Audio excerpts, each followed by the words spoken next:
Hi guys, it's Andy from Man City Fan TV.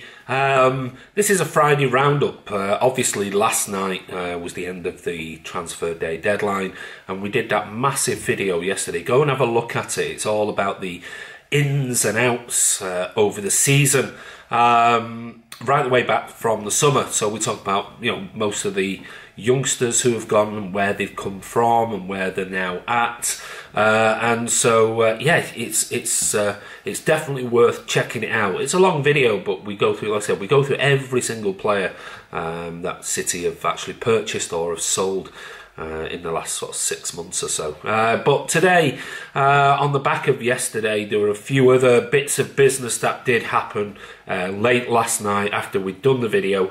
And the first one we're going to just talk about quickly, I'll bring it up, and that, excuse me, is a young kid at City, left back, called Ryan Corrigan. Well, he's actually now signed a permanent deal with Stoke City, and we wish him all the very best. He's going to obviously try to break into their team, their first team squad from academy level.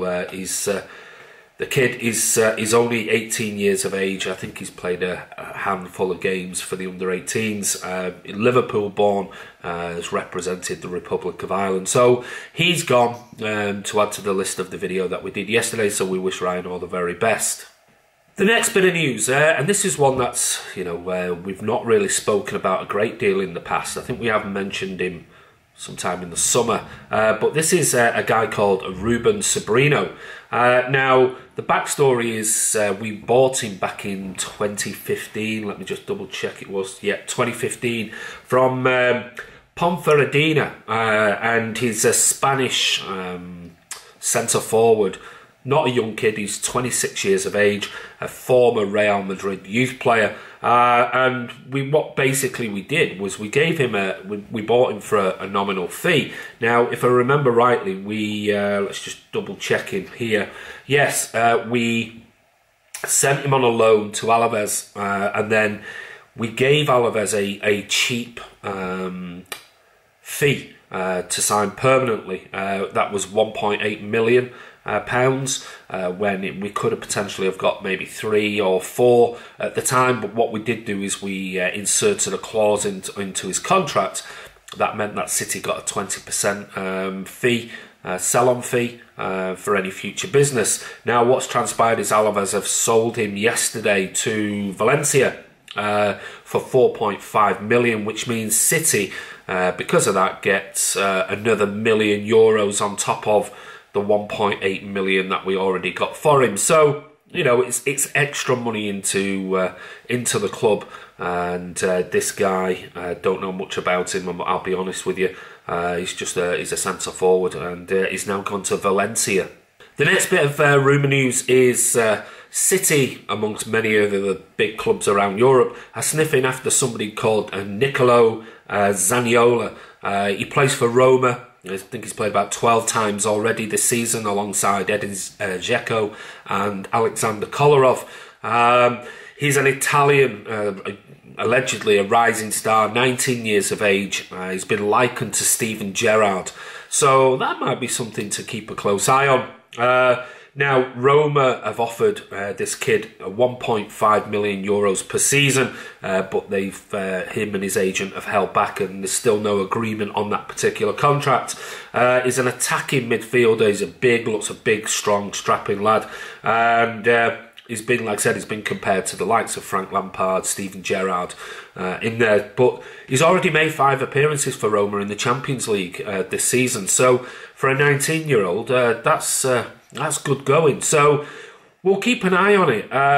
It says that the agent and the player are taking their time, and they're not interested at this moment in time in signing a new contract with Roma. And obviously, because of that, City have been keeping a close eye on this kid for a while, and so have other clubs like PSG, Barcelona, Real Madrid, because he is one of the rising stars in Italian football, the young kids that are out there. So we'll keep an eye out. Maybe that's something that'll in the summer will come alive again, or it might be as we're getting towards the end of the season. If he's still not signed an extended contract, that maybe City might be serious about this particular kid. We know we've got Ante Palaversa, who's gone back to Hajduk Split, but this is the model we were talking about in the video that we did yesterday, trying to buy up the best young players across Europe, across the world, and then let's see how they develop. Are they good enough to go directly into the squad? The first team squad? Do they play with the EDS, or do we send them out on loan or send them back to the parent club like we did with Palaversa? So yeah, this is just another kid. This is Zaniolo. Okay, this just little bit is Pep Guardiola's press conference pre the Arsenal game on Sunday. Has just been completed. The first part, obviously there's an embargo on the second part, so just watching it just to give you some news. He was asked about Ben Mendy and when he's going to be back, and he just simply said, I don't know. They asked him, has he been training? He said he's trained the last 2 training sessions.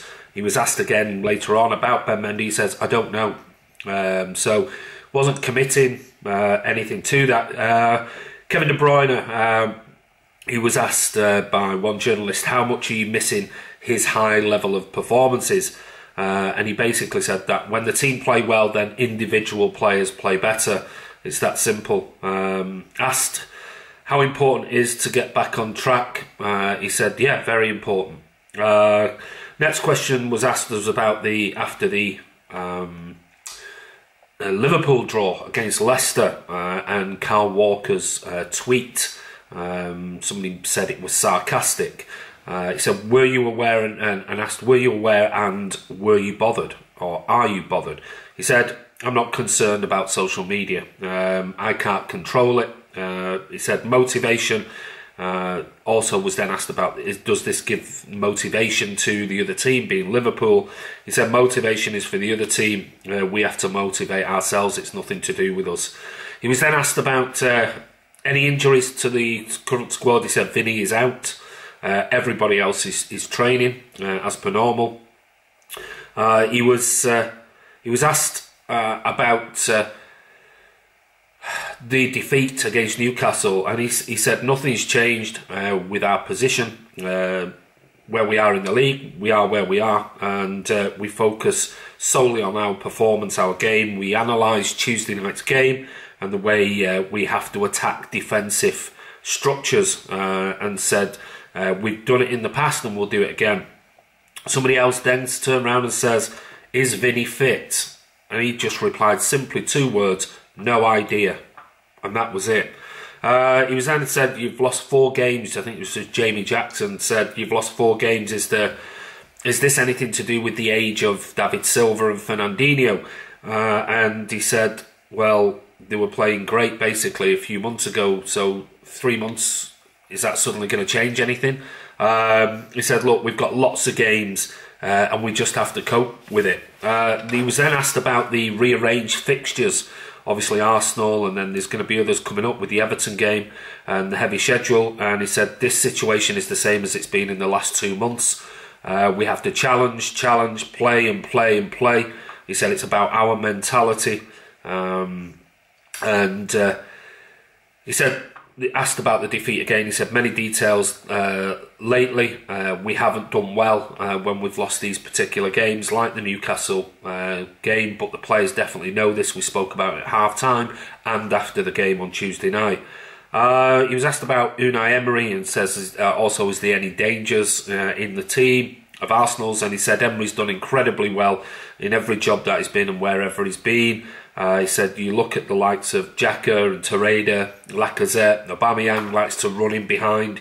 He said they're a top side, but I haven't discovered anything special that I didn't know before. And then somebody asked, a foreign journal asked about Liverpool going for first place and is it hard to keep motivation? And he said, well, you know, Liverpool, it's up to Liverpool to motivate themselves. We have to motivate ourselves, and that's pretty much it. Then obviously the embargo set in, so we won't know any more until they've done the press preview for the journalists, which will be published, I think, sometime tomorrow. But anyway, I just thought I'd throw that in. That was Pep Guardiola's press conference pre the Liverpool game, the Arsenal game, sorry, on Sunday. So anyway, just a little bit of extra news for you. And the final bit of news is on the FA Cup 5th round. Well, we know on the 5th of February that Middlesbrough will replay with Newport County to see who City face in the next round. Well, that tie has now been assigned to BT Sport, which means a fixture change and a different time kickoff. So now it's going to be 5:30 p.m. On Saturday the 16th of February, which means either or, whether it's down to Wales, to Newport, or up to Middlesbrough on a Saturday night. By the time that finishes, it's going to be sort of around about 8 o'clock. It's going to be a bit of a rush trying to get back. So, yeah, it's a fixture change again. I mean, everything's just coming thick and fast. But we want to be in these competitions as fans. There's not a lot we can do about it. It would have been nice if that was an earlier kickoff, maybe 12:30. But no, it's going to be 5:30 p.m. on Saturday, the 16th of February. So, this is just a quick roundup today of some extra news, some outs, players that have been sold over the last sort of 18 hours since the transfer deadline day. Some more money that's coming into the account of Man City, so we can add that to the profit that we were talking about in the video yesterday. Like I said, don't forget, go over and check it out. It's just because it's transfer deadline day is finished. It's a video that reviews all of the ins and outs and where they came from, where they're now gone to, how much money we actually got for them. And we sort of balance the books with regards to our outgoings and actually what we've recouped. And if we add all of this latest news today, we were down to around about £15 million outlay for since the summer in 2 transfer windows. That's our sort of net spend, £15 million. So, yeah, anyway, this is Andy from Man City Fan TV. Don't forget, click subscribe if you haven't. Click that icon. Click the bell icon for a notification. It'll give you a nudge, an email, whenever a new video comes out, which, as you know, if you're already a follower of the channel, for us, it's every single day, sometimes 2, sometimes 3 videos for you. It costs nothing. We don't ask for a penny. And we hope you enjoy it, and don't forget, comment below the videos. We try and reply to every single comment below every video that we do, so we're trying to interact with the fans as well. We are going to do this this live video talkback chat with the fans and the subscribers of the channel. Unfortunately, Ray is going back to Paris, so we've not been able to do it, but we will do it at some point next week, and I'm just trying to organise in the next 24 hours a pre-match video with the guys from Arsenal. So anyway, this is Andy from Man City Fan TV. Have a great Friday, and we'll see you soon.